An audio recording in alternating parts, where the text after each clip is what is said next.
তোমার ছেলেরা মরে গেছে প্রতিরোধের প্রথম পর্যায়ে। তারপর গেছে তোমার পুত্রবধূদের হাতের মেহেদি রং। তারপর তোমার জন্ম সহোদর ভাই শেখ নাসির। তারপর গেছেন তোমার প্রিয়তমা বাল্যবিবাহিতা পত্নী, আমাদের নির্যাতিতা মা। এরই ফাঁকে এক সময় ঝরে গেছে তোমার বাড়ির সেই গরবিনী কাজের মেয়েটি বকুল। এরই ফাঁকে এক সময় প্রতিবাদের দেয়াল থেকে খসে পড়েছে রবীন্দ্রনাথের দরবেশ মার্কা ছবি। এরই ফাঁকে এক সময় সংবিধানের পাতা থেকে মুছে গেছে দুটি স্তম্ভ, ধর্মনিরপেক্ষতা ও সমাজতন্ত্র।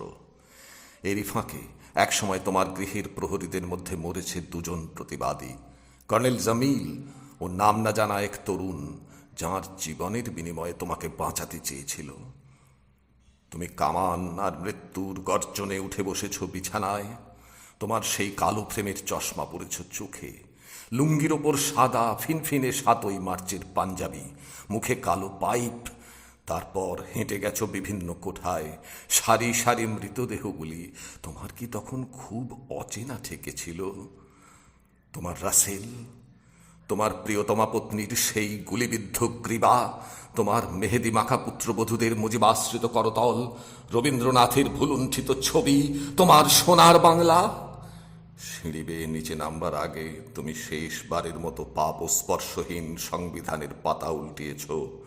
বাংলাদেশের মানচিত্র থেকে এক মুঠো মাটি তুলে নিয়ে মেখেছ কপালে।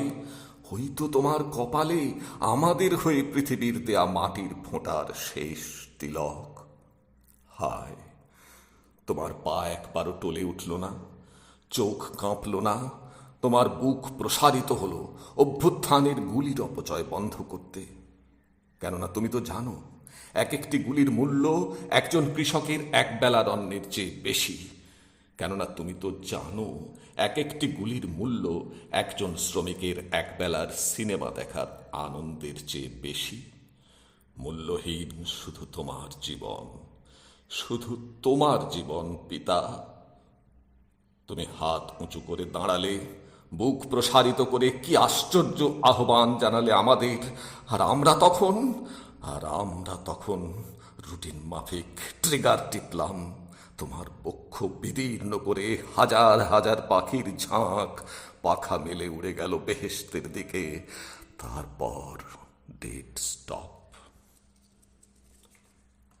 তোমার নিষ্প্রাণ দেহখানে সিঁড়ি বেয়ে গড়াতে গড়াতে আমাদের পায়ের তলায় এসে হুমড়ি খেয়ে থামল, কিন্তু তোমার রক্তস্রোত থামল না। সিঁড়ি ডিঙিয়ে বারান্দার মেঝে গড়িয়ে সেই রক্ত, সেই লাল টকটকে রক্ত বাংলার দুর্বা ছোঁয়ার আগেই আমাদের কর্নেল সৈন্যদের ফিরে যাবার বাঁশি বাজালেন।